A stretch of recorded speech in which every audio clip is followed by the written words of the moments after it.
Hello everyone, welcome to my channel after a long time, I know.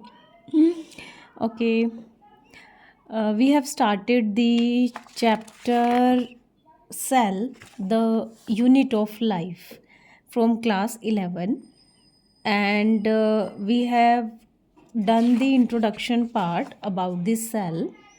Now, I'm going to give you an overview of the cell जो हमारा last class में pending रह गया था and today I will discuss about the differences between prokaryotic cells and eukaryotic sales okay. तो हमने इतना कर लिया था कि जो सेल्स हैं वो आपकी दो टाइप की होंगी, प्रोकैरियोटिक एंड यूकैरियोटिक सेल्स, ठीक है। तो प्रोकैरियोटिक सेल्स जो होती हैं उनमें न्यूक्लियस जो है वो कोई न्यूक्लियर मेम्ब्रेन उसकी नहीं होती, वेल डिफाइंड नहीं होता, इसलिए उसको हम न्यूक्लियड बोलते हैं। एंड जो बाकी के ऑर्गेनेल्स होते हैं वो भी मेम्ब्रेन बाउंड नहीं होते, जबकि यूकैरियोटिक सेल्स जो है वो बहुत ही कॉम्प्लेक्स, वेल डिफाइंड और मेम्ब्रेन बाउंड ऑर्गेनेल्स और न्यूक्लियस होता है उसमें, ठीक है। तो हम कहाँ थे कि सेल का जो साइटोप्लाज्म होता है उसमें न्यूक्लियस के अलावा और भी मेम्ब्रेन बाउंड स्ट्रक्चर्स होती हैं। अगर हम यूकैरियोटिक सेल्स की बात करें तो उनके हम बोलते हैं ऑर्गेनेल्स, जैसे endoplasmic reticulum, Golgi complex, lysosomes, mitochondria, microbodies, ठीक है। बट प्रोकैरियोट्स में ये ऑर्गेनेल्स जो हैं ऐसा ये मेम्ब्रेन बाउंड ऑर्गेनेल्स ऐसे नहीं होते, ठीक है। हर ऑर्गेनेल का अपना फंक्शन होता है जो हम डिटेल में बाद में डिस्कस करेंगे। लेकिन कुछ ऑर्गेनेल, कुछ नहीं, इनफैक्ट एक दो ऑर्गेनेल का मैं डिस्कशन करूँगी आपको यहाँ पे, जो prokaryote as well as eukaryote दोनों में ही मेम्ब्रेन बाउंड नहीं होते। Okay, let's start the reading.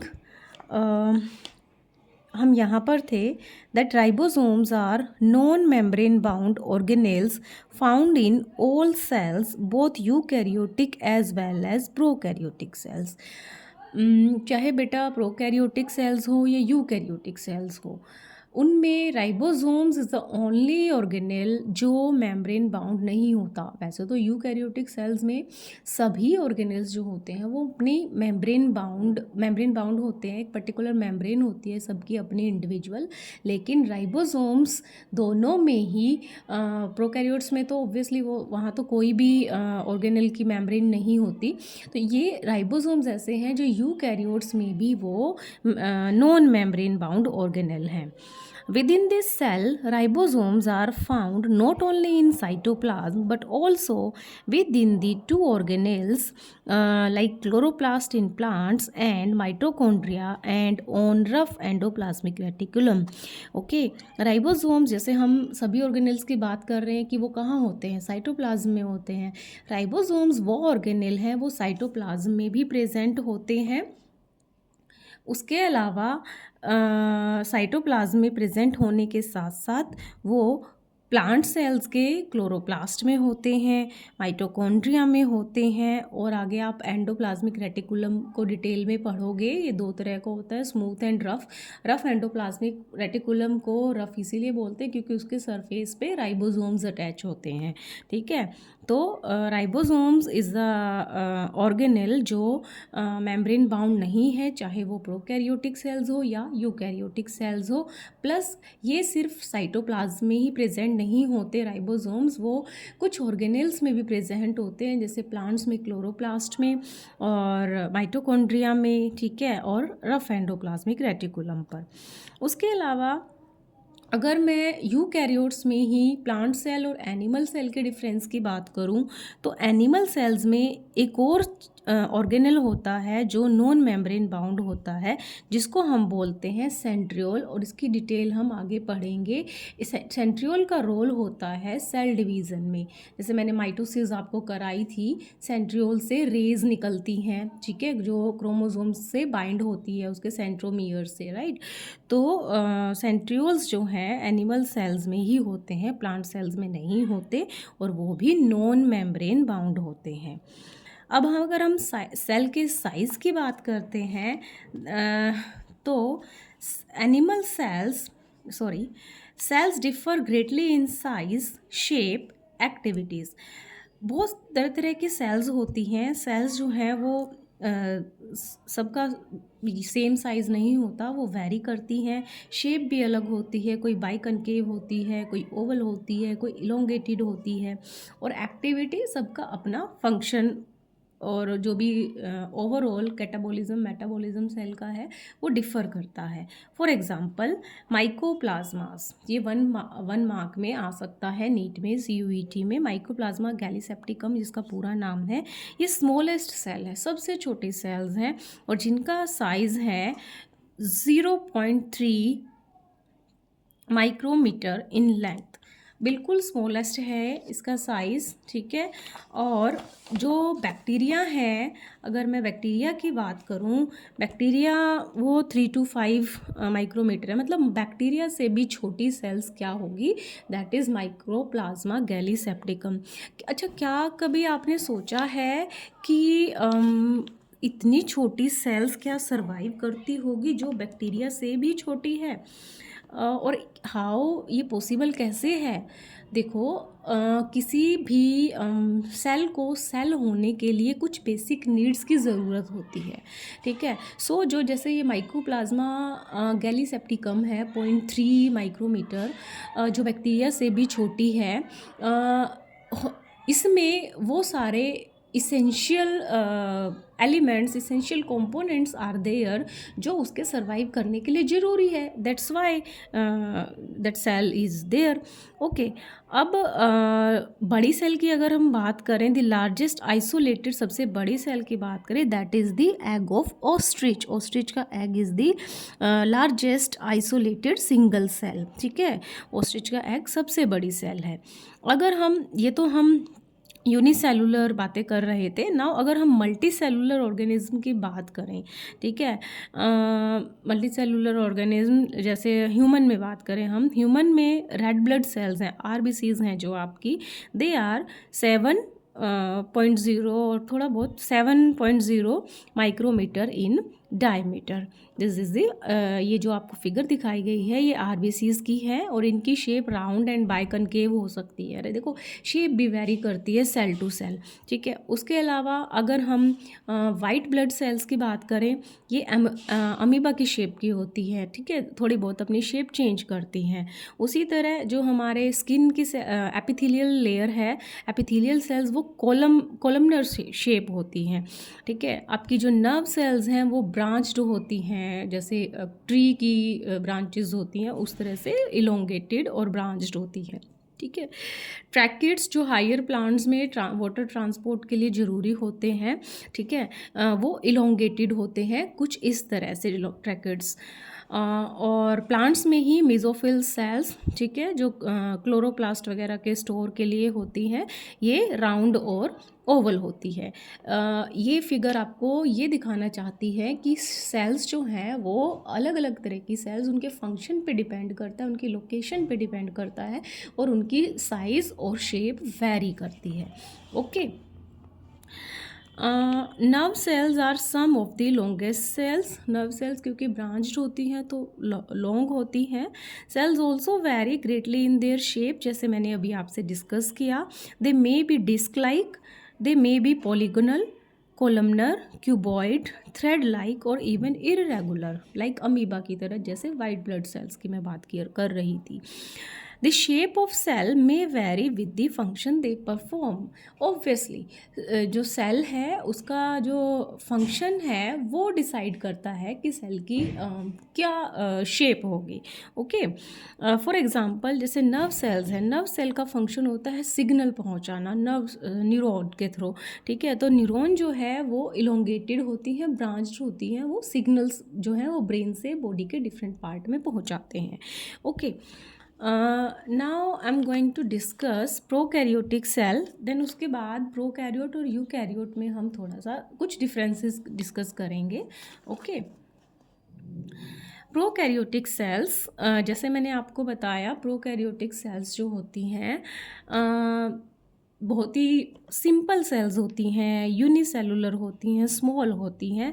Basic इसका जो डिफरेंस है यूकैरियोट से वो क्या है, इसमें जो न्यूक्लियस है वो वेल डिफाइंड मेम्ब्रेन बाउंड नहीं होता, एक रीजन में एक लोकेशन पे ओपनली पड़ा होता है जो डीएनए है, जेनेटिक मटेरियल है, जो भी मटेरियल जेनेटिक मटेरियल होगा, and that region is known as nucleoid.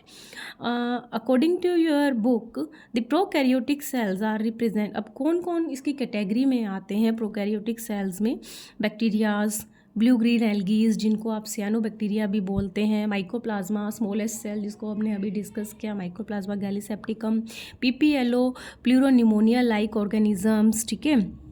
These are PPLO are the kind of mycoplasma and they are generally smaller. Prokaryotic cells generally smaller होती हैं यूकैरियोटिक सेल से and multiply more rapidly than eukaryotic cells, क्योंकि smalls होती हैं वो जल्दी जल्दी multiply करती हैं। They may vary greatly in shape and size, और वो साइज़ में और शेप में भी बहुत वेरिएशन शो करती है। फॉर एग्जांपल अगर हम बैक्टीरिया की शेप्स की बात करें, शेप के बेस पे बैक्टीरिया जो है आप उसको 4 कैटेगरी में डालोगे, ठीक है। पहले हैं bacillus bacteria, then coccus, then vibrio, then spirillum. इस ये वाले जो बैक्टीरिया के टाइप है ना, ये भी जनरली क्वेश्चन पूछे जाते हैं, बोर्ड में भी पूछे जाते हैं और आपके एंट्रेंस एग्जाम्स में भी पूछे जाते हैं। बेसिलस बैक्टीरिया जो होते हैं वो रोड लाइक होते हैं, कुछ इस तरह से रोड शेप। कोकस जो हैं वो स्फेरिकल होंगे, राउंड होंगे।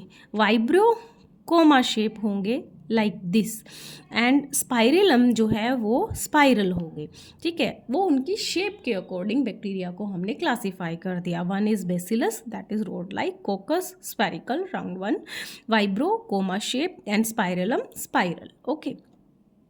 Organization of prokaryotic cell is fundamentally similar even though prokaryotic exhibit a wide variety of shape and functions. जो बेसिक ऑर्गेनाइजेशन है प्रोकैरियोटिक सेल्स की सभी की, चाहे वो किसी भी टाइप का बैक्टीरिया हो या कोई ब्लू ग्रीन एल्गी हो या कोई भी माइकोप्लाज्मा जो हमने बताया है, सबकी बेसिक स्ट्रक्चर जो है वो सेम होती है, बेसिक फंडामेंटल, ठीक है। बट लेकिन अकॉर्डिंग टू देयर फंक्शन और एक्टिविटी थोड़ा उनमें बाद में लेटर ऑन वो उन डिफरेंसेस की वजह से हमने उनको अलग अलग कैटेगरी में डाल दिया है, ठीक है।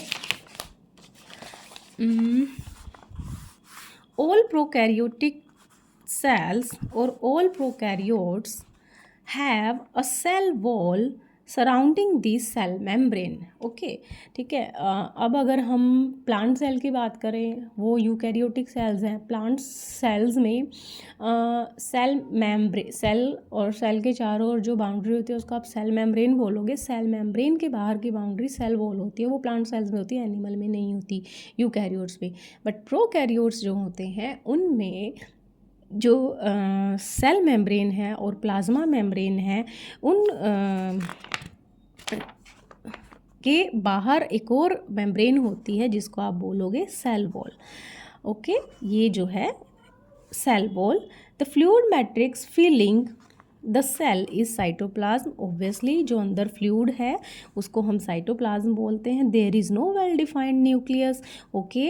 जो प्रोकैरियोटिक सेल्स होती हैं, ये यूकैरियोटिक है सॉरी, जो प्रोकैरियोटिक सेल्स होती हैं उनमें वेल डिफाइंड न्यूक्लियस नहीं होता, जैसे मैंने डिस्कस किया, उसको हम न्यूक्लियोइड बोलेंगे। द जेनेटिक मटीरियल ही basically naked not ended by nuclear membrane. जो डीएनए या जो भी जेनेटिक मटीरियल है प्रोकैरियोटिक सेल्स में वो नेक्ड होता है, न्यूक्लियस में नहीं, मतलब एक well defined membrane bound nucleus में नहीं होता, एक रीजन में पड़ा होता है जिसको न्यूक्लियोइड हम बोलते हैं, ठीक है। जैसे इस फिगर में दिखाया गया है, दिस इज़ यूकैरियोटिक सेल, जिस सॉरी दिखाई नहीं दे रहा होगा आपको, this is the eukaryotic cells, जो ये वाली आपकी प्रोकैरियोटिक सेल्स हैं, जो अलग अलग कैटेगरी में हमने इनको डाल दिया। बेसिक स्ट्रक्चर सेम है लेकिन फंक्शन के अकॉर्डिंग ये अलग अलग कैटेगरी में आ गई हैं। ये यूकैरियोटिक सेल्स है, वेल डिफाइंड प्लाज्मा मेम्ब्रेन है, न्यूक्लियर मेम्ब्रेन है, सारे ऑर्गेनेल्स की अपनी अपनी मेम्ब्रेन है, और इसका साइज़ प्रोकैरियोट से बड़ा भी होता है, 10 to 20 माइक्रोमीटर, ठीक है। लेकिन प्रोकैरियोट्स में आपके बैक्टीरियाज आते हैं जो 1 to 2 माइक्रोमीटर है। पीपीएलओ बहुत ही छोटे हैं, माइक्रोप्लाज्मा है एक टाइप के, बैक्टीरिया से भी ये छोटे हैं, 0.1 micrometre. And then viruses viruses बिल्कुल ही मतलब 0.02 से 0.2 माइक्रोमीटर, ठीक है, ये आपके प्रोकैरियोट्स हैं जो उनमें वेल डिफाइंड न्यूक्लियस नहीं होता। In addition to the genomic DNA the single chromosome or circular DNA, many bacteria have small circular DNA outside the genomic DNA. These smaller DNA are called plasmid. Okay, अगर हम bacteria की बात करें prokaryotes में, ठीक है, for example ये bacterial cell है और ये बाहर इसके सेल वॉल है, अंदर ये सेल मेम्ब्रेन है, एक रीजन में इसका जेनेटिक मटेरियल पड़ा हुआ है बैक्टीरिया का, उस रीजन को हम न्यूक्लियोइड बोलते हैं, और मतलब डीएनए वटेवर, ठीक है, जेनेटिक मटेरियल है ये इस बैक्टीरिया का। और उसके अलावा बैक्टीरिया में एक additional circular extra chromosomal DNA होता है जो सर्कुलर होता है। एक्स्ट्रा क्रोमोसोमल मतलब मेन तो आपका जेनेटिक मटेरियल ये है, ये डीएनए है जो न्यूक्लियोइड रीजन में पड़ा है नेक्ड, ठीक है। उसके अलावा एक्स्ट्रा क्रोमोसोम से beyond extra chromosomal circular small DNA होता है जिसको हम बोलते हैं प्लाज्मिड। ये बैक्टीरियाज में होते हैं ज़्यादातर, ठीक है, कुछ वायरसेस वगैरह में भी, वायरसेस में नहीं, कुछ प्लांट सेल्स यूकैरियोट्स में, वो मैं बाद में डिस्कस करूँगी, ठीक है। तो ये जो प्लाज्मिड है, ये प्लाज्मिड जो है ये बैक्टीरिया के एडिशनल फीचर्स में इम्पोर्टेंट रोल प्ले करता है। फॉर एग्जांपल इस प्लाज्मिड डीएनए में ऐसे जीन्स होते हैं antibiotic, for example antibiotic resistance gene, जिस वजह से अगर इसमें एंटीबायोटिक रेजिस्टेंट होगा तो जैसे हम लोग क्या करते हैं, बैक्टीरियल इन्फेक्शन हो जाता है तो डॉक्टर हमें क्या प्रिस्क्राइब करता है, एंटीबायोटिक्स, ठीक है। अगर उस बैक्टीरिया के पास उसके किसी पर्टिकुलर प्लाज्मिड में पर्टिकुलर एंटीबायोटिक के अगेंस्ट जीन होगा, ठीक है, एंटीबायोटिक रेजिस्टेंट, देन वो बैक्टीरिया सर्वाइव कर जाएगा, ठीक है। तो एडिशनल जो है वो जो कैरेक्टर्स हैं वो इस प्लाज्मिड जो ये कैरी करता है बैक्टीरियाज के लिए, ठीक है, और उसको हम प्लाज्मिड बोलते हैं। This plasmid DNA confer certain unique phenotypic character to such bacteria, मतलब ये जो प्लाज्मिड डीएनए है, एक्स्ट्रा क्रोमोसोमल डीएनए, इनमें कुछ ऐसे जीन्स होते हैं, कुछ जो बैक्टीरिया के अदर फीचर्स के लिए इम्पोर्टेंट होते हैं। जैसे वन मैंने आपको बता ही दिया, one such characteristic is resistance to antibiotic. In higher class you will learn that DNA plasmid used for monitor bacterial transformation with foreign DNA. Class 12th में आप ये पढ़ोगे कि यही प्लाज्मिड जो है एक आपकी बायोटेक की ब्रांच है रिकॉम्बिनेंट डीएनए टेक्नोलॉजी, उसमें प्लाज्मिड का यूज़ किया जाता है बैक्टीरियल सेल्स को ट्रांसफॉर्म करने के लिए। आरडीटी मैं आपको क्लास 12th में कराऊंगी। Nuclear membrane is found in eukaryotes, okay, eukaryotes में न्यूक्लियस के चारों ओर क्या होती है, well defined nuclear membrane. No organelles like the one in eukaryote are found in prokaryote except for ribosome, जो हम डिस्कस कर चुके हैं। राइबोसोम्स को छोड़ के यूकैरियोट्स में सभी ऑर्गेनेल्स जो हैं वो मेम्ब्रेन बाउंड होते हैं। Prokaryotes have something unique in the form of inclusions, specialised differentiated form of cell membrane called mesosomes is the characteristic of prokaryotes. They are essentially infoldings of cell membrane. उसके अलावा एक और structure है prokaryote की, special structures हैं जो हमें discuss करनी है कि जो प्रोकैरियोटिक सेल्स होती हैं उनमें, जैसे सपोज इज प्रोकैरियोटिक सेल्स, ठीक है, उनकी जो प्लाज्मा मेम्ब्रेन होती हैं वो अंदर की तरफ इस तरह से फिंगर की तरह कुछ फोल्ड हो जाती है कहीं कहीं पे। इन मेम्ब्रेन के फोल्डिंग्स जो अंदर की तरफ फोल्ड होती हैं प्रोकैरियोटिक सेल्स में, इनको हम बोलेंगे मीजोसोम्स। और ये मीजोसोम्स जो हैं प्रोकैरियोट्स का इसेंशियल कैरेक्टरिस्टिक है और इसके कई फंक्शन हैं। पहला, एक तो ये सेल का सरफेस एरिया इंक्रीज़ कर देती हैं। दूसरा, इसका रोल कुछ डीएनए रेप्लिकेशन में भी है और रेस्पिरेशन में, सिक्रीशन प्रोसेसेस में भी है प्रोकैरियोटिक सेल्स में इन मीजोसोम्स का फंक्शन। वन वर्ड में आ जाता है, what are the infoldings of the plasma membrane of prokaryotic eukaryotic cell, then you will write mesosomes, और इनका फंक्शन आपको पता होना चाहिए. कई सारे फंक्शन हैं, will discuss later. Okay, now I am going to discuss the some basic differences between prokaryotic cells and eukaryotic cells. I hope आपको समझ में आएंगे. फिर भी अगर आपको समझ नहीं आता है तो you can write me, I will solve your problem again.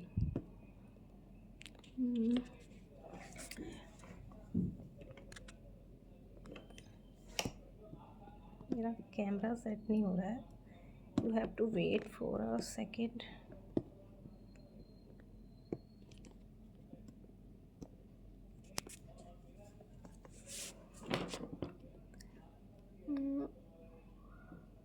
Okay, so difference between prokaryotic cell and eukaryotic cells हमें वैसे डिस्कस कर चुके हैं, बट लेकिन इसको हम एक सिंगल डिफरेंस पेज पर उसको मैंने डिफ़ाइन किया है. प्रोकैरियोटिक सेल्स स्मॉल होती हैं, सिंपल होती हैं, 5 माइक्रोमीटर से यूजुअली वो कम होती हैं, यूनिसेलुलर होती हैं, and they lack well defined nucleus और मेम्ब्रेन बाउंड ऑर्गेनेल्स. इनके जो न्यूक्लियस का रीज़न है, जहाँ पे आप डीएनए प्रेजेंट होता है, जेनेटिक मटेरियल, उसको न्यूक्लियोइड कहते हैं. जबकि जो यूकैरियोटिक सेल्स हैं वो लार्जर होती हैं, कॉम्प्लेक्स होती हैं, जनरली 10 माइक्रोमीटर से लॉन्गर होती हैं, मल्टी सेलुलर होती हैं, वेल डिफाइंड न्यूक्लियस भी होता है, और बाकी ऑर्गेनेल्स भी स्पेशलाइज्ड होते हैं, वेल डिफाइंड होते हैं.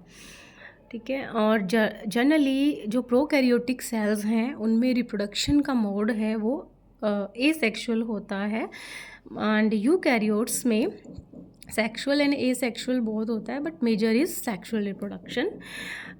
डीएनए जो है प्रोकैरियोट्स में सर्कुलर होगा, एंड यूकैरियोट्स में लीनियर डीएनए होगा. प्लाज्मिड प्रेजेंट होता है प्रोकैरियोट्स में, जैसे मैंने अभी आपसे डिस्कस किया, जबकि यूकैरियोटिक सेल्स में एब्सेंट होता है कुछ. Yes, it's different, it's absent. And आगे आपको जब हम राइबोसोम्स को डिटेल में पढ़ेंगे, मैं आपको राइबोसोम्स के टाइप बताऊंगी. जो प्रोकैरियोट्स में 70S टाइप के राइबोसोम्स प्रेजेंट होते हैं, एंड यूकैरियोट्स में 80S होती हैं. ये S is the Svedberg unit for the sedimentation coefficient है राइबोसोम्स का, एक यूनिट है उसको मेजरमेंट की. Will discuss it later. And generally cell division prokaryotic cell में बाइनरी फ्यूजन से होता है, 1 से 2 डिवाइड हो जाते हैं, और 2 में स्प्लिट हो जाती है. एंड यूकैरियोट्स में माइटोसिस और मियोसिस होती है. आपको पता ही है, माइटोसिस सोमैटिक सेल्स में, जर्म सेल्स में मियोसिस होती है. एंड प्रोकैरियोटिक सेल्स के एग्जांपल हैं bacteria, archaebacteria, blue green algae, PPLO जो अभी हमने डिस्कस किया है. एंड यूकैरियोटिक सेल्स का example all plant cells, animal cells, human cells. Okay, I hope आपको ये बेसिक सी सेल का ओवरव्यू समझ में आ गया होगा. फिर मैं इस चैप्टर के जो अलग अलग ऑर्गेनेल्स हैं उनको हम डिटेल में पढ़ेंगे. Thank you so much for having patience. Thank you, bye.